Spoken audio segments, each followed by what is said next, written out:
Okay, alright. Another update na naman tayo dito. Pagdating sa Kimpaw guys, tara naman tayo sa Kimpaw ganap. Today, ayon sa ating mga legit na sources guys, is nagkaroon na daw ng mga good sharing na daw ang Kimpaw. Kumbaga guys, is yung good sharing na tinatawag nila is yun po yung malasakit nila sa isa't isa.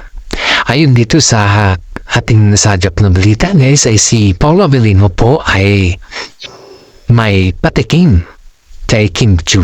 Yun po ay nabisto or yun po ay nakita ng ating mga fans at alam po natin na yung mga fans natin dito ay palaging sumusubaybay sa kanila. Ito po yung ating guys, ito po yung ating mga nakita sa kanila. Yung bang gawain ng mag-asawa ay talagang lumilevel up na po sa Kimpaw. Yung bang hindi mo na sukat akalain na hanggang sa term lang ng mga syota-syota o yung mga boyfriend-girlfriend lang. Hindi na po ganun kasi yung status nila guys. Ang status kasi po nila is yung kitang-kita naman natin na talagang they are very grateful for today guys dahil di sukat natin akalain na ganito ka-level up ang Kimpaw sa ngayon. Yung bang expression ng kanilang action guys is patuloy po sila na yung bang very high po yung kanilang style sa kanilang performance. At hindi lang po yan guys, is yung kanilang mga movement at kailawan ay talagang lumilevel up na po. Ayon dito sa ating mga legit na sources guys ito yung palagi natin tatandaan dito dahil yung mga legit po natin ay nakakausap po nilang Kimpaw. Ayon dito sa kanila is gusto na daw ni Paolo Avellino na magkaroon ng sarili niyang pamilya. Pero yun po yung aabangan natin dito kung ano po yung masasabi ni Kim Chiu dito dahil nasa tamang edad naman na sila at hindi naman natin pwedeng ipalbawal kung ano yung kanilang gusto. Dahil po, kapag yan po ay gusto ni Paolo Avellino na magkaroon ng sariling pamilya, okay. Ibigay po natin sa kanila yan. Kasi nga po, buhay niya yan. At alam naman natin na kung kay Kim Chiu naman siya pupunta, siyempre, lahat ng mga tao niyan is makikilala siya. Yan po yung tinatawag natin ng destiny. Destiny for everything. Na yan po yung pinaghirapan nilang dalawa. Kaya nga po maraming mga netizen dito ang sobrang happy nung narinig nila sa ating vlog na ready na si Kimpaw sa lahat ng bagay. Kaya of course naman, kahit na siguro po ako kung sakaling gustuin po natin na magkaroon ng mga happy moment ba, ay ibibigay po natin sa kanila yan dahil nga po hindi naman mahirap na ipaubayan natin mga ganyan lagay, di ba? Masarap sa pakiramdam na yung pakiramdam natin is ibibigay na lang natin sa kanila dahil yan po ay nakakatulong din sa kanilang progreso. At ito guys ito yung palagi natin tatandaan dito na ang progreso nila guys is nakikita sa kanilang sariling interes at sa sariling kapakanan. Yung banggalawan kasi nila is wala itong pag-alinlangan or di kaya wala itong kaplastikan. Yan po yung palagi natin tatandaan nito na halos lahat po ay dinibigay nila sa atin para sa ganun mapasaya lang kanilang fans. Kaya ito guys, yung good news natin dito guys is ready na si Paolo Avellino, which is nasa tamang edad naman na sila. Kaya nga po maraming mga netizen or maraming mga senior citizen po nag-aabang sa kanila kung kailan po yung kanilang mga susunod na hakbang. At hopefully po ay makikita natin yung kanilang mga bagong movie para sa ganun makilala natin kung ano talaga yung sinasabi nila at kung ano talaga yung talagang punot dulo ng kanilang kasiyahan. Kaya ito po guys dito tayo panoorin po natin yung reaction video ni Chika Marites nito dahil ito po ay bagong-bago sa kanya. Kaya ito po ang video ni Chika Marites. Hello. Dito na naman ako sa inyo at nagbabalita patungkol sa Kimpaw guys. Ito guys may bago tayong good news sa ngayon. Alam nyo ba na si Paolo Avellino guys is ready na siya. Ready na siya para kay Kim Chiu. Yun po yung mga balibalita sa ngayon guys na maraming nag-aabang sa kanya patungkol sa kanyang eksena na kung saan po ay ayaw niya nang may umaligid kay Kim Chiu. Kaya nga sobrang higpit na ni Paolo kay Kim Chiu sa ngayon kasi parang bantay sarado for short ba. Binabantayan niya na dahil nga po ayaw niyang matulad sa mga kapwa niyang artista na nawala lang yung kanyang effort sa mga kadahilanan na hindi nagtagumpay yung kanyang yung mga ex niya ba. Kasi nasa tamang edad naman na sila guys. Kung mamamarapatin natin o kung bigyan tayo ng mga pagkakataon na makausap natin si Paolo Avellino patungkol dito, masarap naman sa pakiramdam. Sana nga makarating kay Paolo Avellino yung ating mga kwanbaril talk ba patungkol sa kanyang relasyon kay Kim Chiu dahil alam kong marami na din po naghihintay kung kailan pa yung red carpet nilang dalawa. Hindi naman natin pwedeng i-demand sa kanila na ito mag-red carpet na kayo kasi ito yung gusto ng fans. Hindi naman natin pwedeng sabihin yun sa kanila guys. Ang pwede lang naman po natin sabihin sa kanila guys is kung ano yung gusto nila ayun po isusuportahan natin. Kasi nga po dito sa showbiz, wala naman permanente. Hindi naman to permanenteng trabaho, kundi isa lamang ito sa mga oportunidad sa kanila na kung saan po ay mabigyan sila ng mga project at hindi naman ito permanente. Hindi naman ito gobyerno para maging permanente ba. Kaya dapat mahalin mo yung trabaho mo pag nasa showbiz ka. Dahil pag minahal mo yung trabaho mo, mamahalin ka din ng trabaho mo. Kumbaga, vice versa lang sila. Eto guys, balik tayo dito. Ngayon guys, yung about sa naririnig natin na ready na daw si Paolo Avellino sa lahat, which is a very good news for us. Kasi kapag yan po ay ready na sinasabi, ay okay na po yun sa atin. Masaya tayo dyan. At yan po ay update, good news sa mga Kim-Pao fans. Hopefully nga, ready na siya. Hopefully nga, tama yung mga naririnig natin. Dahil nga po, ako din, isang vlogger, isang Kim-Pao vlogger, at saka isang fans ng Kim-Pao ay masayang-masaya ako pag naririnig ko na may kinahantungan yung kanilang ginagawa. Sobrang saya ko guys pag nakakarinig ko ng mga positive na mga comment patungkol sa Kim-Pao na kung saan po ay wala naman silang ginagawa masama sa atin ba. Yung mga balita na eksena dyan na hindi naman natin kumbaga hindi naman natin yung masakit lang ba sa tenga ba.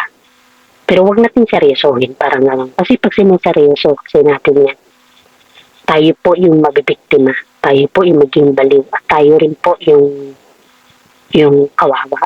Kaya sa lahat ng mga pagsubok natin sa buhay guys is ang mga bashers, hayaan mo sila. Hayaan mo sila hanggang gusto nila.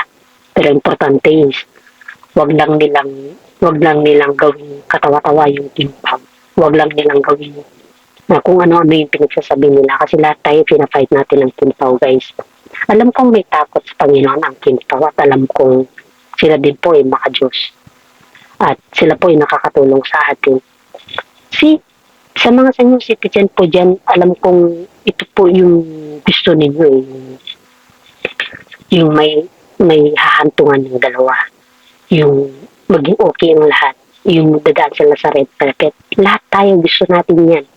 Sana nga mapaisip yung dalawa na hanggat marami pa nagkagusto sa kanila ay talagang ginagrab na nila yung mga opportunities, yung mga project ba.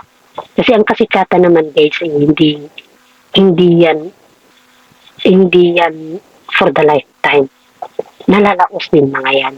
Pero sa atin guys, is habang sikat ka, syempre, tanggap ka lang ng tanggap, that's okay. Alam natin yan, ganyan talagang showbiz. Habang meron, tanggap ka ng tanggap. Kasi hindi naman permanente nga yan, sinasabi ko. Marami dito guys sa mga kagaya nila na actor o actress na sikat noon, tapos walang naging savings. At makikita mo sa mga ibang vlogger ba na kita mo yung parang mas kawawa pa sila kaysa sa atin. Yun yung pinakamasakit dito. Pag sa showbiz kasi, you need to appreciate and thanks for everything. Kaya nga po palagi kong sinasabi dito sa ating mga sa ating mga reaction video ba na bago natin umpisa ng lahat guys is gusto ko lang po pasalamat sa ating Panginoon dahil siya po yung gumagabay sa atin palagi. Ito guys ito yung pinakamasama dito guys. Yung pag nalaman naman nila na may ganun na may ganun na yung plano ni Paolo Avellino naman ba. Kapag kasi yan yung marinig ba yung mga negatibo ba instead of maging positibo gagawin naman nilang negatibo. Yung mga bases dito ang gumagawa ng mga ingay. Believe it or not guys. Sila po yung gumagawa ng mga issues patungkol sa King Pao na kung saan nagkandara pa kung ano-ano mga issue. Sobrang sakit sa ulo. Paminsan-minsan niya. Alam mo, pag nagsuswipe ako ng phone ko, kitang-kita ko yung mga klaseng pambabasa sa kanila, kung ano yung mga pinagsasabi sa mga damit, kung yung konting bagay lang ba. Talagang atat na kasi mag-reply yung mga ganun na times na yung sobrang atat nila. Pero hindi nila akalain na ikaw ay mabibigyan din ng mga chance na kahit sana mag-explain ba. Pero yung ginagawa kasi ng King Pao is parang nandun na tayo sa point na yung binabaliwala pero nasasaktan pa rin ng King Pao guys. Believe it. Alam mo, nararamdaman ko yung tinatawag nila na nandun pa rin yung aftershock. Kasi sila kasi kahit dinididma nila yung mga issues ba, kahit ano man yung kanilang mga pinagsasabi ba sa kanila. Kasi normal lang man yan sa artista ba, pero hindi naman siguro normal yung gumawa ka ng sarili mong issues para sa ganun is napagtagumpayan mo yung intention mo na sirain sila. It's not the point ba yung gawin mong kakatawanan yung lahat ng bagay? Hindi naman siguro tama yan. Kaya nga po ang sabi ko, tinitignan ko yung mga comment ba. Kita mo doon kung ano yung mga pinagsasabi nila din. Isipin mo to mga comment nila, sinasabi na si Kim Chiu daw ay mukhang kwan daw siya. Isipin mo to, sa mga suot-suot daw ni Kim Chiu, hindi daw nababagay sa kanya, sobrang payat daw. Saka si Paolo daw, maluwang yung pantalon. Saka yung alam mo yung tinatagtad ka ng bases kasi nga po may intention mga yan. Parang hindi ko maiisip. Parang kahit pasok ko sa utak ko ba, kahit pagsiksikan kung ano talaga yung intention, hindi ko mahagulap guys. Hindi ko alam kung ayaw ba. Parang iisipin mo ba, kung nagbabasa ba, parang nakakakunik ka sa kanila, parang iisipin mo na, ano kaya kasalanan ng King Pao sa kanila to? Bakit ganito sila mag-bash? Diba? Bakit pati mga ganito?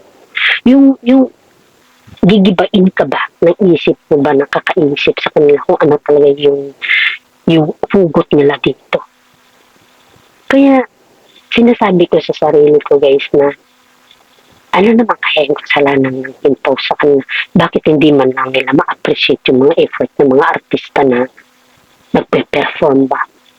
Ano kaya yung makukuha nila dyan kapag tuwing sila po yung babas? Diba? Isipin natin to guys. Hindi ko sinasabi na bawal mabahas. Ang sinasabi ko lang, bago naman kayo mag-comment guys, oo nga, opinion yun. Baka sabihin nyo kasi, na wag niyong pakialaman ang opinion kasi opinion yun. Nandun na tayo. Pero sana naman, isipin nyo kung ano naman yung pinagsasabi nyo dun sa comment section. Kasi, ang comment section naman guys is for public yan. Ang daming bata na nakakabasa. Ang daming taong nakakabasa. Gusto nyo ba na, halimbawa, mag-perform din kayo? Ibabas din kayo kahit ginawa nyo na lahat para lang sa mga fans niyo. Is that the way you approach person? na ibas mo sa mga maling kwan mo? Is that the way? I'm asking if it's that the way for you. Kasi ako guys, hindi ako pabor sa ganun. Believe it or not, hindi ako pabor sa ganun na yung kukunin ko yung loob ng tao tapos ibabas ko. For what reason, di ba? Kaya nakakasakit guys. At hanggang dito na lang po ang ating reaction video. At sana naman po ma-spread ninyo ito guys para sa ganun maalarma naman yung mga naiinggit dyan. Maraming salamat sa pakikinig sa akin. Okay, rinig din naman po yung sinabi ni Chika Marites tungkol at reaction niya sa video at alam kong gusto niyo po kung ano po yung kanyang reaction. Sana naman po, paki-share and like naman po yung kanyang reaction at pati na rin po yung ating YouTube channel para sa ganun po ay matulungan niyo din po ako at lahat po tayo ay aangat. Maraming salamat at God bless sa ating lahat.